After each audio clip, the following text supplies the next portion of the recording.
I don't know what to say anymore about Lewis, because he defies all human logic, really, which would be a guy at his level should now be saying, this is a joke. Why do Bad I enough. need this?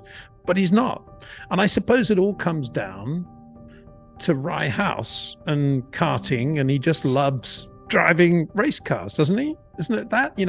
Put him in the rain on a wet December Thursday afternoon testing at Rye House, he'd probably love it. And that's the beauty of Lewis Hamilton. He's just this amazing, raw racer still. And he loves it. Peter Wright, who is still one of the greatest aerodynamicists in Formula One, certainly in the history of Formula One, and the guy that discovered the effect of sliding skirts on ground effect in the Imperial College wind tunnel one night, sent a message to James Allison over the winter of 21-22, basically saying, good luck with the porpoising.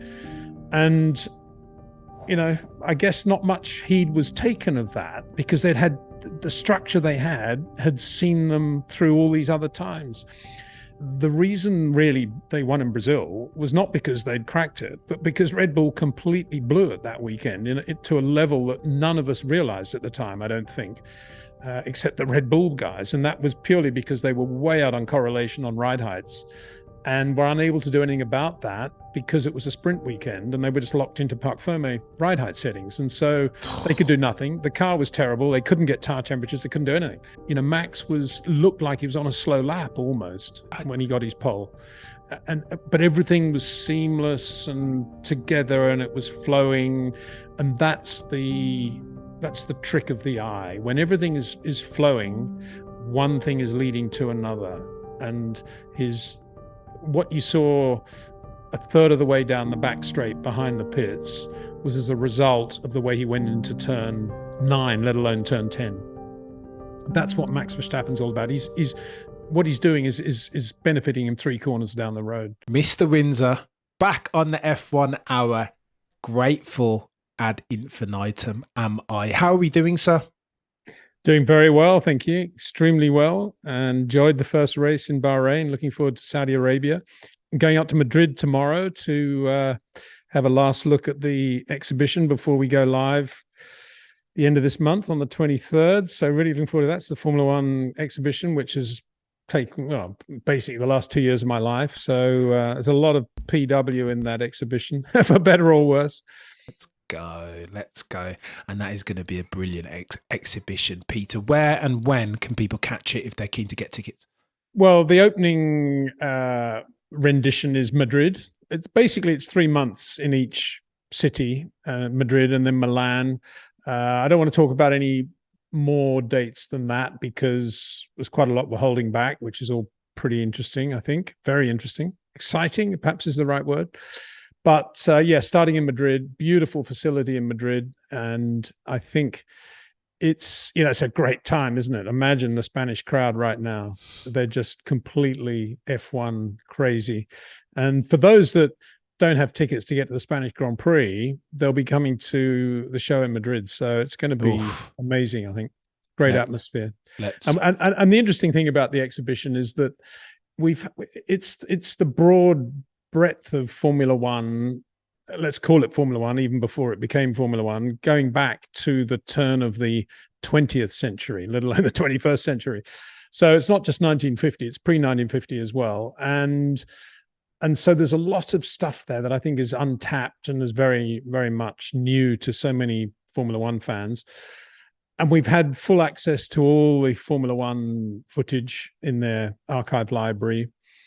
I've worked with some amazing people, particularly cinema photographers and the production team, and the whole new world of putting an exhibition together anyway. It's just amazing. And the most fascinating part of it is creating an exhibition that is going to be enjoyed by the Netflix generation as much as it's going to be enjoyed by the older generation. And that broad breadth of Formula One fan now, I think, it's a new thing, isn't it? We haven't had such a breadth ever in the history of the sport, I don't think, and a lot of credit to Liberty for opening the sport up the way they have. And I think now is the time for the Netflix viewer to begin to realize that Bernd Rosemeyer was pretty cool as well. That's basically where we're coming from. And of course, there's a lot of Max in there. Of course, there's a lot of Charles, there's a lot of Carlos Sainz, there's a lot of Lando Norris, George Russell. But there's a lot of Jim Clark and Sterling Moss and Fangio and you name it. We've got it. Nuvolari is, he's your man. I'm loving it, Peter. I'm loving it. Desperate to get over there myself. Not to mention Grosjean's wreckage. Well, right? Yeah, that was quite something, and big thanks to the FIA and to Haas and Dallara for that. And it is the first showing of the wreckage from which he escaped. And I chatted to Romain for about 40 minutes actually for the film we made about that. And we just went through every detail of his extraction from the car.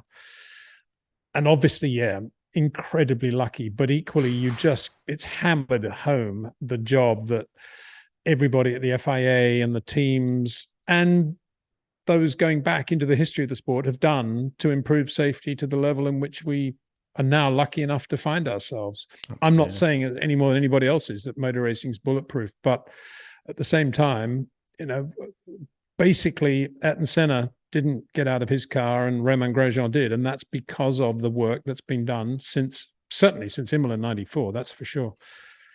Oh, incredible. Already, Peter, I'm getting tingles, mate, when you go deep into F1. It's amazing. So let's skip forward to present day, Peter, because I know you've got some opinions.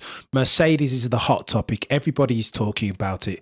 And apparently they think that they have made a mistake. They came into the season fairly bullish around their design and the aero, the slim down side pods. Again, it feels like a remix of the W13. But recently, on the back of the results or non-results even that they experienced in Bahrain in quali in the race, Toto Wolff has walked that confidence back. What do you make of this situation at Mercedes, Peter? Well, I think the first thing is that obviously they have an amazing record, which we all know that. We all know how many races and championships they've won and how successful they've been and how good their team is. That's the first thing. Then it all went wrong when the 22 regulations came into play and they didn't anticipate the porpoising phenomenon against the amount of downforce that they were looking for. And that, I think, is a function of partly their success up until that point, because they felt that they had everything they needed in terms of the people and the structure to be able to get the car more or less where they wanted it to be. And they didn't. They didn't have that. And we know that because Peter Wright, who is still one of the greatest aerodynamicists in Formula One, certainly in the history of Formula One, and the guy that discovered the effect of sliding skirts on ground effect in the Imperial College wind tunnel one night with one other guy in the tunnel, sent a message to James Allison over the winter of 21-22, basically saying, good luck with the porpoising. And, I guess not much heed was taken of that. Whereas at Red Bull, they were considering it, and Adrian Newey isn't stupid in that area. And at Ferrari, they were kind of considering it with Rory Byrne. But Mercedes didn't, because they'd had the structure they had seen them through all these other times. So that's the first point. The second point is, have they learned from that, and have they regrouped and then created a study group, if you like, that's the right word, or an engineering team, which now addresses that issue? And the answer is, we don't really know, but I suspect it's been colored and affected by winning the Brazilian Grand Prix last year, because they logically probably thought, wow, we've got this licked. The last thing we want to do is start changing the philosophy of the car. Not that they could have at that point anyway, but it kind of reinforced the decision they'd obviously taken by then to continue with this car. And as I pointed out at the time, post a conversation with Adrian Newey, the reason really they won in Brazil was not because they'd cracked it, but because Red Bull completely blew it that weekend to a level that none of us realized at the time, I don't think. Except the Red Bull guys. And that was purely because they were way out on correlation on ride heights. and were unable to do anything about that because it was a sprint weekend and they were just locked into Parc Fermé ride height settings. And so they could do nothing. The car was terrible. They couldn't get tire temperatures. They couldn't do anything. And on the back of that, Mercedes won, which was, okay, Red Bull are not going to win a race and Ferrari are sort of not brilliant. Mercedes are going to win, aren't they? That was what was 2022 was about that. And I think that affected things over the winter, and they went into it. And probably there was no more talk about doing a Red Bull version of the car because of that. And there's also the budget cap issue. Can any team afford to look at two different concepts anyway? And Mercedes have a history of continuing with their theme and the way they want to build a car over a long period of time. And it was the low rake, long wheelbase car that took them to all those world championships. And so what I think is, it's amazing that a team hasn't managed to just crack it, like the team with those facilities and those people. But then in a way, they're a victim of their own success. And that's probably the reason they haven't cracked it, and why they're now in this situation where you've got Lewis and Toto, as I understand it, basically saying, we got to just, go racing now. Let's just get a race car. We'll do it, whatever it takes. We'll get a race car. And then you got George saying after the race, oddly, it was quite a good weekend for us because we're in much better shape than we were last year because we don't have any of the problems, any of the porpoising. All we need to do is just crank on a bit of downforce front and rear, and we're right there. And I'm still blown away by that comment, because surely if there was downforce to be cranked on without any loss in top speed or any loss in anything else, they would have had it on the car anyway.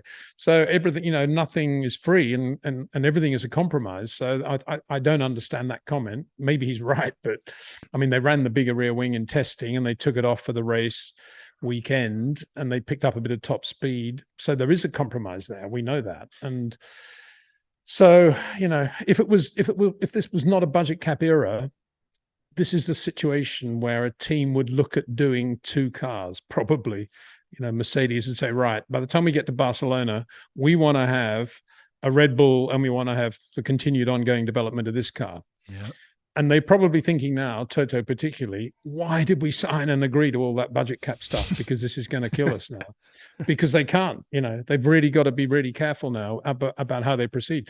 And they could be thinking, well, we'll just ride off 23 already and just try and start winning races back half of 23 and aim for the championship in 24, because that's basically what the budget cap is going to dictate as their philosophy, I suspect. I mean, they've got ongoing development of the car right now, so I'm rambling on a bit, but they've got a new floor coming for Imola. They've got other stuff, and that's all in the pipeline. So if they're going down another route now, what do? Just stop all that development now and write all that off as well? You can't do that, I don't think, in a budget cap era. And Peter, I was going to say, I'm astounded that Mercedes, with their track record of success, right, 8 constructor championships, I'm astounded that they find themselves in March of 23 in this position.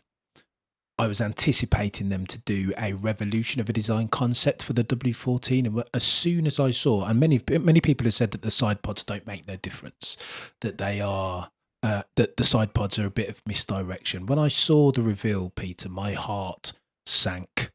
No side pods again.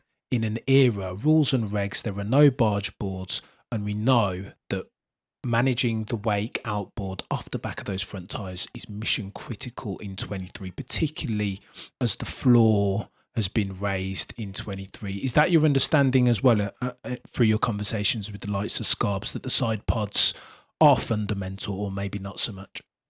Yeah, no, that is absolutely correct. And it's the floor. I mean, it's difficult to see the floor. I think we talk a lot about the side pods because they're a lot more visually obvious, but it's the floor just as much, and it's much more difficult to see the floor. And there is no quick fix. I mean, I've just done a piece with Scarbs, actually. It's probably coming out tonight or tomorrow, YouTube. And I said to Scarbs, is there a quick fix on the Aston Martin that the other teams can look at and say, right, we need this on the car straight away? I mean, whether it's, it used to be the front wing or the airbox, whatever it was in the old days, but is there something on the Aston that they can all now put on the car to make them as quick as an Aston? And he said absolutely not. It's a hugely complicated overall package that begins, as you correctly say, from the front wheel and the wake from the front wheels and front tires, and that's the issue. And of course, there's a limit on how much aero and CFD you can do now to get on top of that. And it appears that, you know, this flow that they have on the Red Bull and the Aston Martin is something that's very, very difficult to create in the way they have. And it's difficult to imagine that any other team can pull that off. I mean, Ferrari haven't managed to pull it off, and they've had a relatively quiet winter where they've been able to just get on with it, and they haven't pulled it off. They've got their own tunnel, they've got everything else, and they don't have an aero package anything like as good as Aston Martin. Oh, mate, it's techie. Are we looking at then, Peter, another season of dominance at the hands of Red Bull? And if so, what do you think the delta is truly? Because I'm hearing rumour that halfway through the race on the weekend, they turned their engines down, that they were managing reliability. Is it more or less than a second, you reckon, Pete? Oh, no, I think it is at least that. And I think that is exactly what happened. I think Max was absolutely wound way down, as was Checo. And yes, great race by Aston. But I mean, you've got to put it into context. Aston Martin haven't been in this position before. So, as I said in my post-race video, I think if this was race 5, Aston probably would have been more aggressive with their strategy, and they probably would have run soft, hard as well as Red Bull did, because I think the car was quite capable of it. And equally, I think Fernando underperformed in qualifying, and I said so at the time. I think under pressure, he wasn't as clean as Max, and Max got the best from that Red Bull, and Fernando didn't get the best from the Aston. So had he qualified, let's say qualified third ahead of the Ferraris, which is really where he should have qualified, I think, and they'd run soft, hard, it would have been interesting to see where they were. Mind you, they were both Astons were lucky to get out of turn 4, weren't they, after what Lance was doing? So I think Aston are probably saying, I mean, they've got lots of celebrations going on. I don't know what they're celebrating because they haven't won a race yet. And equally, well, not in this form. I suppose they're celebrating that they got both cars through turn 4, are they? Is that what it's all about? Yeah, the F1 gods were very kind, super kind. Yeah. So Peter, let's get into drivers now, because in your qualifying review, you talked very extensively about Alonso and his the way that he likes to jolt the car into the apex, as versus Max Verstappen, who's super clean and very smooth. Expand upon that. What do you mean by that, Peter? Their respective driving styles, because it's interesting, right? Well, you've said it. It is a jolt, and he's always had that. But he gets away with it because he's got the most amazing sophistry when it comes to hand and footwork.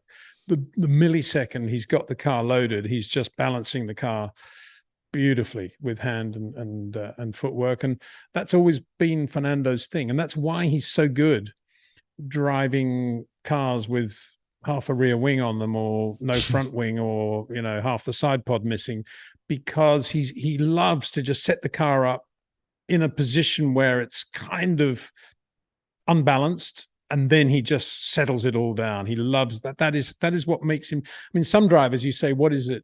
Not many of them give a rational answer these days, but in the old days, you could say to a driver, what is it that you like to feel as you're going into a corner? I remember asking Ronnie Peterson that, and he said, I like to feel the rear of the car, the left, the loaded rear. Once I know that rear is there, then I can drive the car.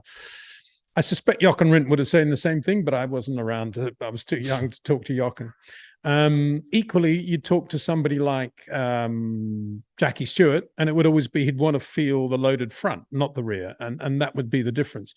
If you said to Fernando, what is it you want to feel?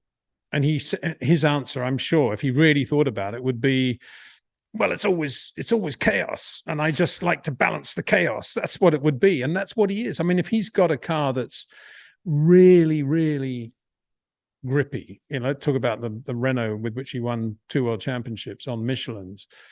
If he's got that car, he's still going to unsettle it. He's not going to make it a perfectly clean platform on which to operate. He's got to feel that. That's what he naturally feels. He always wants to feel. He's a bit of a rally driver like that.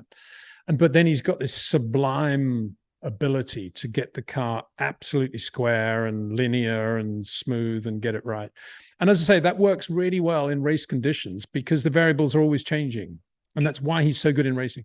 But I think in qualifying, it doesn't work as well because he's got a very high grip level from the set of tires. He's got, maximum power. He's got a pretty clean track. He's got all those things that you need just to be absolutely perfect with. And that jolting around doesn't really reward, isn't rewarded in that situation. And we saw it. I mean, turn one, he braked too late, no question about it. And then he kept going because the footwork and the handwork. I mean, he came out of it just beautifully and didn't lose much. He didn't lose anything like as much as other drivers would have, but he lost a bit. And then through 9 and 10, I mean, he did what he did with Lewis in the race, but he didn't need to do that in qualifying. He just asked a little bit too much of the car, and you could just see that it was on the edge going into 10 in terms of where he was braking, ran a fraction wide as he put the power down. And Max didn't do any of that. Max looked like he was on a slow lap almost when he got his pole. But everything was seamless and together, and it was flowing. And that's the trick of the eye. When everything is flowing, one thing is leading to another.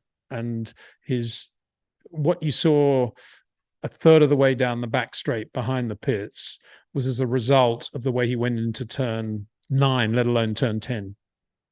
That's what Max Verstappen's all about. What he's doing is benefiting him 3 corners down the road. And Fernando also is a late breaker. I mean, he's definitely in his blood is to feel that he needs to brake as late as he can possibly brake and get away with it.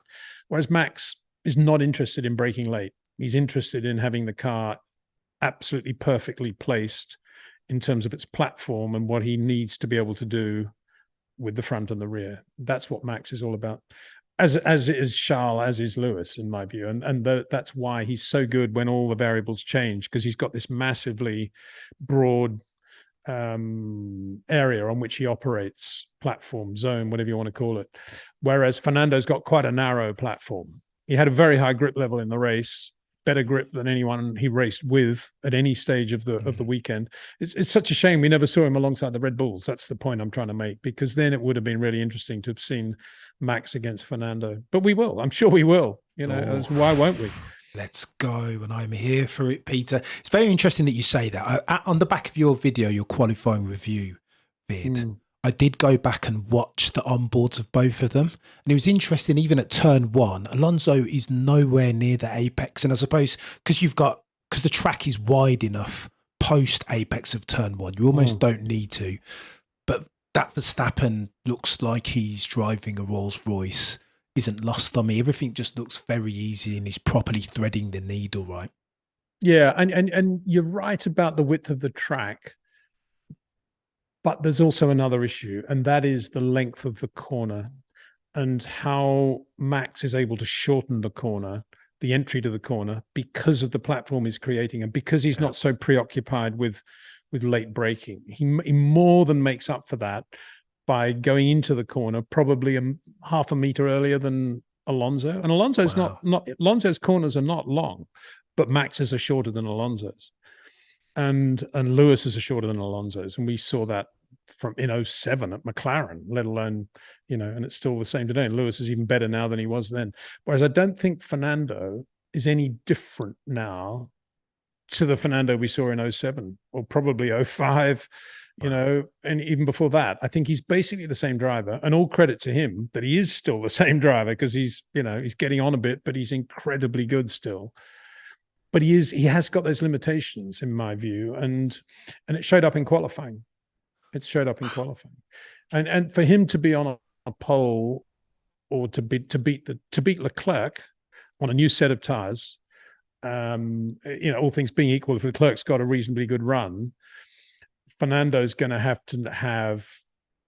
5% more grip level, in my view. On the same grip level, I don't think he would beat Leclerc on one lap. Oof. But I think he might over a race. That's a different thing. But Leclerc is a bit of a one-lap specialist, right? In your opinion? He is, but I mean, he's also very good at getting into a rhythm. I mean, he drove really well. If you look, if this is the new and improved Carlos Sainz, who's now been around long enough to know more or less what he can do and how to do it, then Charles blew him away, didn't he? And how did he do that? He did that because he's got shorter corners, he's more supple, he doesn't put as much energy through the tires.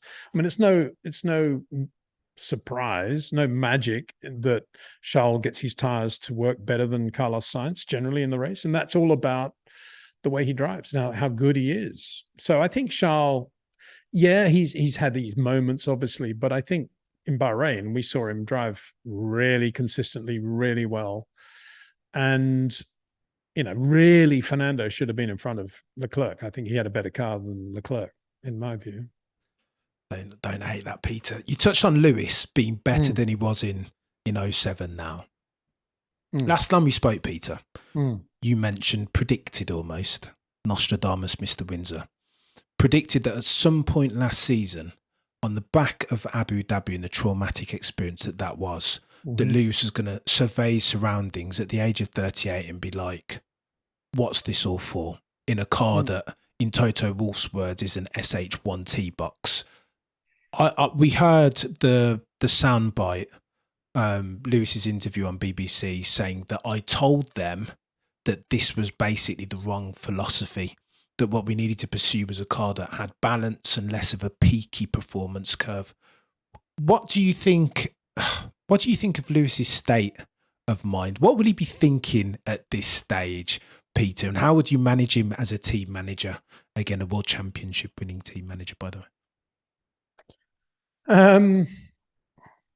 Well, I'm just continually blown away by how he keeps his head down and does the job that he does. I mean, you say Nostradamus, I got it wrong, didn't I? Because that moment never came. Lewis managed to sustain his motivation and his drive and his enthusiasm for Formula One through all of that, through even George winning Brazil and not him, and into the winter. And now he's even more disappointed than ever that the car is not good. So I have to say, I'm completely, I don't know what to say anymore about Lewis, because he defies all human logic, really, which would be a guy at his level should now be saying, this is a joke. Why do I need this? But he's not. And I suppose it all comes down to Rye House and karting, and he just loves driving race cars, doesn't he? Isn't it that, put him in the rain on a wet December Thursday afternoon testing at Rye House, he'd probably love it. And that's the beauty of Lewis Hamilton. He's just this amazing raw racer still, and he loves it. And it's a shame in a way that they didn't listen to Lewis. If he said that over the winter, we need a car with a bigger sweet spot, and let's just forget about our egos. Let's just build a Red Bull and we can make it quicker. I'm a faster driver than Max, or whatever he would have said. It's a shame they didn't listen to him, because chances are they were right. Yeah. I mean, Colin Chapman didn't always design great race cars any more than Mercedes are always going to design great race cars. So why not listen to a guy like Lewis Hamilton? Because over these years, he will have accumulated a reasonable amount of knowledge and experience of what is going to work and what isn't going to work. And if you asked me what I would do, if I'd invested that much money and energy and time in Lewis Hamilton, I would be listening to him a bit more, actually, to be honest. But because they didn't listen to him when he said we should keep Valtteri, there was no reason to think that they were going to listen to him when he said we should change cars, right? Unbelievable, Peter.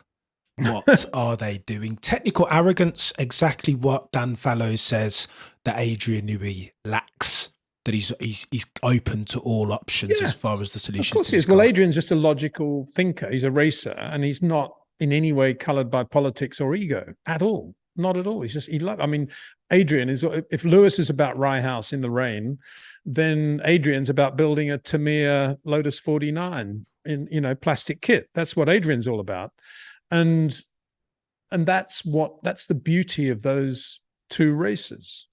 And yet they're surrounded, not in Adrian's case, but in Lewis's case, he's surrounded by people, a lot of people who are there because it's big business. It's glamorous. It's show business. It's this, it's that. It's not. For Lewis Hamilton, it's visor down, it's race car. And he doesn't really care about any of the rest of the rubbish.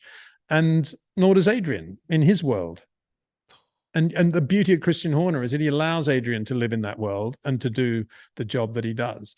And I don't think they are allowing Lewis. They're getting the best from Lewis because there's a lot of other stuff going on there, isn't there? You know, and Lewis is just a racing driver. All he wants is a race car. Listen to the guy. Oh, Peter, you're a legend. As we round third base, mate. Go on, sorry, Peter.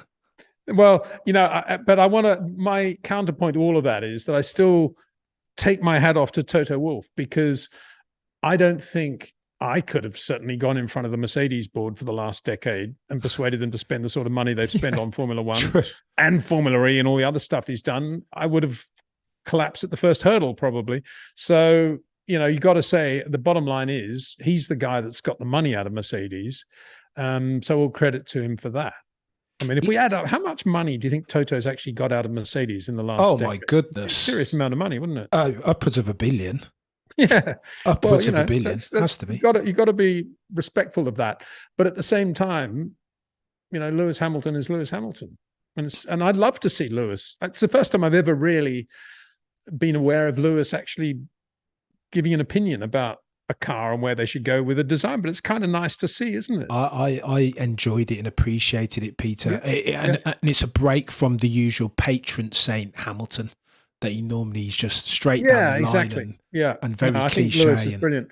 And I, you know, we're not talking about it now, but I think all this stuff about how much the drivers can be opinionated publicly about other issues in the world, I think let them just, you know, let them talk. They're human beings. With the last thing we want to be seeing is a Formula One that's been over-controlled, and providing, of course, it's the guys who've got a brain and the experience and the knowledge who are giving the opinion, expressing the opinion. That's okay, you know. Max Verstappen's a world champion. Lewis Hamilton's a world champion. They have a responsibility to the sport as much as anybody else. So that, Peter, very quickly as we round third base, I'm going to ask you some subscriber questions, if I may. Yeah. Do you think that F1 has sold its soul in trying to suppress/oppress the drivers from expressing their opinions on social injustice, political issues around the world, misogyny and homophobia? Is that something that the FIA and FOM shouldn't be getting involved in, you think?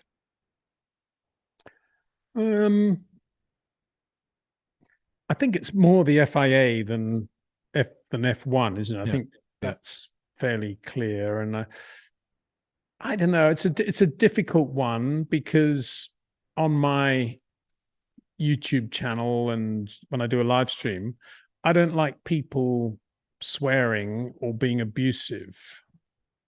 So I try not to let it happen, I suppose. And we're talking a philosophical thing here. And I suppose my philosophy of life is to lead by example. Not lead is the wrong word, but that example says a lot more than words, actually, I guess is the right way to express it. And I think, you know, in this world in which we live, obviously the soundbite world, the social media world, everything is about words rather than actions. And so I don't think we should be limiting it, but somehow I think social media has got out of control in a couple of aspects. And I think it's possibly more the social media that needs to be looked at rather than the drivers expressing an opinion, because I think there's a way to express opinion in a way that's civilized and meaningful without it becoming, you know, a fight. Yeah. And I think that's what I would try and do. I would try and look at social media in Formula One as distinct from trying to limit what the drivers or anybody else wants to say about a specific issue. Does that make sense? Yeah, agreed. I think the pertinent word that you said there, Peter, is meaningful, right? That all parties need to engage these social issues that are happening globally in a way that's meaningful. And I suppose social media is a part of that, but again, there needs to be a control on it. And I don't want to get into the whole free speech thing, but social media, as you've alluded to, can be very toxic. Yeah, I think if you just really want to have a really basic example, is that if you're a well-known athlete and you feel strongly about something, whether it be a charity, whether it be an injustice, whether it be anything, you've got a choice. You can either do your own thing behind closed doors and you can make your visit to the hospital without anybody knowing about it, but knowing it's the right thing to do and you're actually contributing to somebody else's life that day. Or you can open it up to the media and social media in particular.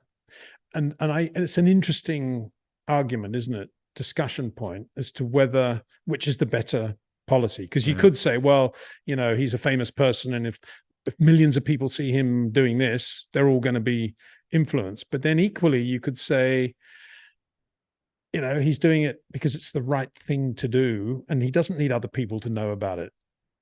Yeah. And I suspect that quite a lot of the drivers out there do quite a lot of work that we don't know about because they do it behind closed doors without cameras around. I think a lot of them only do it if there are cameras around, but I think some of them don't. And I'm not going to judge any of them because it's not my position to do that. But and I know, and I think we all know that it's one thing to give money to charity. It's quite another to tell people you've given money to charity. Yeah. Two different things, isn't it? Absolutely. But virtual signaling and being a bit proselytizing and condescending, I think the latter is. Well, yeah. I mean, pride is I'm proud is a phrase that's used a lot. I'm proud of this. I'm proud of those guys. I'm proud we won. I'm proud of that. Pride actually, for me, is a terrible thing. And it leads to so many difficulties of human character. And dignity is a great thing. Pride, I'm not into pride. I suffer from it as much as more probably than most people, but I try to not think about pride at all. I think it's a dangerous quality. Dignity, as I say, I think is a great quality. And I think what drivers do behind, away from the racetrack, we need to it comes under the heading of whether is this because they want to be proud, or is this because it's the right thing and dignified thing to do? There are two different things there. Oh, bloody Nora Pete, getting very profound over here. Let me ask you a couple of subscriber questions if you've got time. Thank you again, sure, mate, for being so generous. Jay Scott says, what's the chances of James Allison returning to Mercedes and turning that ship around, turning them back into a world championship winning team, Mercedes? Well, has he left Mercedes? I think James Allison was shipped out. I think they outsourced him to Ineos, their title sponsor. So I heard. I hope I'm not saying something that's incorrect there. Well, I noticed he wasn't in any of the launch pictures, but I wasn't aware that he wasn't involved in the concept of the car still, in the same way that Adrian is. I mean, we hear about Adrian being moved sideways and doing boats and this and that and road cars, but that he goes to bed at night thinking about understeer on the F1 car, doesn't he? True. And isn't James Allison the same? I think he's in the same situation. So my response to that is that I think if James Allison knew the answer, he would have been involved. He would have created the answer already. And I think he is involved still, even if he may not be involved in terms of the media or the outward appearance of the team. I can't imagine he's not involved. I'd hope so, Peter. I'd hope so. Go on then. McLaren asks Marcus, what's the solve over there? I know they've got the new wind tunnel being developed, but do you think there is another problem that they need to address quickly before Lando Norris runs away to another team? Which could happen. Well, I mean, yeah, absolutely. I mean, it's interesting, isn't it? The Aston Martin are now building this huge factory at Silverstone, which people are going to compare with the McLaren Technology Centre. And you could say, no, don't. Look what happened to McLaren. Don't do that. Yeah, obviously. I mean, they've a complete and utter disaster. Bear in mind that I think their major shareholders are Bahrainis as well, aren't they? And so they're in their home Grand Prix, in effect. And they had that weekend. They got Mercedes power, the same power as Aston Martin. and the car is a joke and unreliable. And what are they doing? And yes, they are in transition from their tunnel using the Toyota tunnel in Cologne, and which makes me laugh, bearing in mind how Ron Dennis used to disparage Toyota when they were in Formula One. But there's McLaren been using the Toyota tunnel for the last 7 years, and they're doing their own tunnel, which is a huge operation, bearing in mind that they wanted also to be a tunnel that can measure porpoising as well. So it requires a lot of new technology and new mounting systems. And we don't know how long Formula One teams are going to be allowed to have tunnels anyway, wind tunnel testing. So it's a huge investment, kind of, into a black hole. And obviously that's been an issue. But at the same time, they've got a really good team of people. They've got great facilities. James Key and these guys there. They had a terrible year, started off with porpoising, never even imagined that the car was going to suffer from porpoising. It did. Halfway through the year, they kind of got it together, half reasonable. They were in a position to do exactly what Aston Martin have done over the winter and come out with a really quick race car. And they've gone the other way, it would appear. And not only that, but they got rid of Daniel Ricciardo, who was a nice, comfortable guy for Lando to have in the other car, and replaced him with a young hotshot who's going to, for sure, in Lando's mind, even if nobody else's, well, I'm sure it's true. I mean, Lando's mind, I'm sure he thinks Piastri is a quicker driver than Daniel Ricciardo. And if that's what he thinks, that is going to be, a little bit of, it's going to take some of his attention, isn't it? And that's not a good thing either. And Lando's not the sort of guy that needs somebody quick in the other car to make him go quick. I mean, he's a really fast racing driver.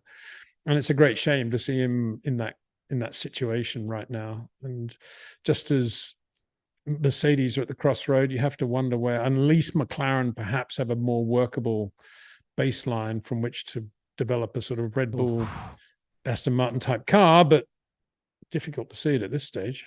Oh, Peter. And then lastly, mate, B-Tom asks, you talk very often about the 4 different boxes, the characteristics that great drivers have, being Lewis, Max and Charles. Peter, B-Tom, Peter, wants you to elaborate on the subtle differences between those present day greats. Between those 3? Yeah. Well, I don't think the differences are necessarily subtle, actually. I think the differences between Charles and Carlos are subtle, and the differences between Max and Checo are subtle, and the difference between Lewis and George are subtle. But between the 3 of them, there are quite distinct differences, and in no particular order. Max has always had a pretty smooth ride in terms of knowing what he's going to be doing on a Monday morning, let alone a Sunday. In other words, he's had a very relaxing Formula One career. He hasn't had to worry about, has he got to drive? It's always there in front of him. He's had to deliver, but he's been in a good team for just about the start of his Formula One career. And that's a great thing to build the rest of your life around. And that shows in the way he drives, in the way he handles problems, and the way he manages a race. And he's got and it's not only a good team, it is the best team, because he's got the best engineer and he's got probably the best team principal, because that team principal has enabled the best engineer to do what he wants to do with the car. So unlike Ron, of course, or even Frank Williams, who didn't keep Adrian Newey, but Christian has. So Max has got all that. And so he doesn't have much baggage around him. And I think that gives him a clearer head, probably year in, year out, race in, race out. I think Charles, very different. He's had quite a lot of personal emotion and tragedy to deal with in his life, which he's shown tremendous strength of character with.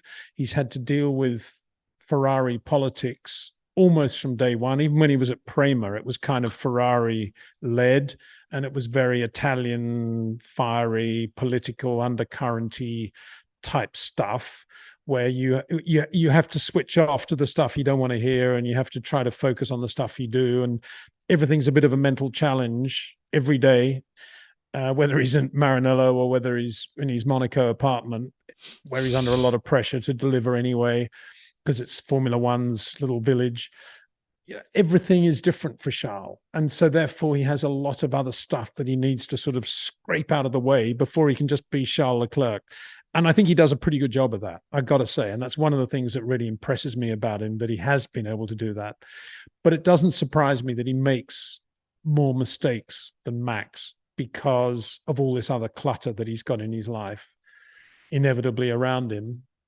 And then I think there's Lewis, who's had a completely different career to both of them and to any other Formula One driver in the history of the sport anyway. When you think of all the social issues of Lewis, the way he came into Formula One, yes, Ron Dennis kind of gave him the ticket in the way that Max had it from Red Bull, but again, he always had to deliver. But Max never had to go through a year like Lewis did with Fernando in his first year in Formula One for a start. I don't recall a teammate of Max's sort of holding him up in the pit lane, in the middle of qualifying or anything like that. And then I don't remember Max having to live with a team that had just been fined $100 million for something that the driver had nothing to do with, and so forth and so on. And being Lewis Hamilton and being the guy that he is, it's a massive thing. Inevitably, it was going to build up around him, particularly in the Bernie and Max era. And I won't go into that because, we don't have time probably. But to be Lewis Hamilton, that was about the worst era in which you could have been Lewis Hamilton, because Bernie and Max came from a different world, and it was incredibly difficult socially for him at that time. But obviously, it's much, much better now with Liberty running the sport, and that's great. But Lewis is, he's got all these things going on, and he's still having to dig deep, which neither Max nor Charles have to at this stage. So that's the other difference. And I know your guest there probably wanted me to talk about driving style, but I don't think there's much difference between them in terms of what they do with the car, other than every racing driver is different in the same way that every human being is different. There, of course, are very subtle differences between them, but I think they all share the key ingredients that all great drivers in the history of the sport have had, and those are all pretty clear in those three drivers. And the next thing will be, whether Lando can shorten his corners a bit and get to that level, and whether George can become a little bit more supple and get to that level, or whether Carlos Sainz can shorten his corners even more and get to that level. There's all the other guys have amazing talent, but they haven't got all the pieces together in the way those three drivers have. But the differences are where they've come from and how they then have to deal with that mentally. And that obviously has an effect. And I don't imagine that Lewis has the same capacity in his brain in the middle of a race to think about the car in the way that Max can, because Max has got such a clean Formula One life and Lewis doesn't. When Max is probably thinking, next Tuesday when I have dinner with Adrian, I'm gonna ask him if we can make the steering a little bit lighter, because when we get to Monaco, it's going to be an issue, or whatever he's thinking. When he's thinking that, Lewis is probably thinking, I told them this, I told Toto that. I mean, what is the point? It's a completely different thing, but you can't. It's understandable because that's the situation in which they are. And the same thing with Charles. Charles probably thinking, I've got Carlos Sainz's front wing on. I knew it wasn't going to work. I told them it wasn't going to work, and so forth.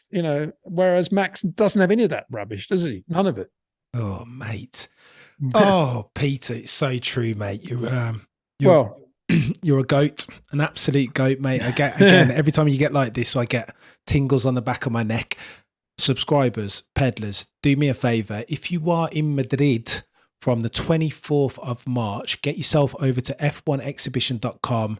Peter is very, very deeply involved and responsible for an exhibition. It's incredible. Lots of bits and bobs. Grosjean's wreckage. Absolutely incredible. I'm going to try and get myself over there, but if I cannot, make sure you do. 24th of March, IFEMA Madrid, f1exhibition.com for tickets. If you aren't already a subscriber to the Peter Windsor YouTube channel, what are you doing with your life. There is no Come on, better. Cameron, that's enough of all There that. is no better Very F1 kind, mate. storyteller. And I want to on say all of the back here, YouTubes. everyone should be subscribing and watching your stuff as well, because I love your enthusiasm. And I love the way your brain works and the sort of questions that you ask and the things we talk about. Oh, Peter, I appreciate you, mate. You're far too kind. And then finally, peddlers, at Peter D. Windsor on Twitter. Get over there. All the hot takes, all of the knowledge, all of when Peter gets his hands up and starts doing the stylistic comparisons. You won't get that anywhere else. Let's be honest. Peter, world championship winning team manager, GOAT, God tier level broadcaster and F1 analyst. You're a legend, Mr. Windsor. Thanks, you so much for coming on again. Subscribe, like, all that good stuff. And as always, remember to look but never stare.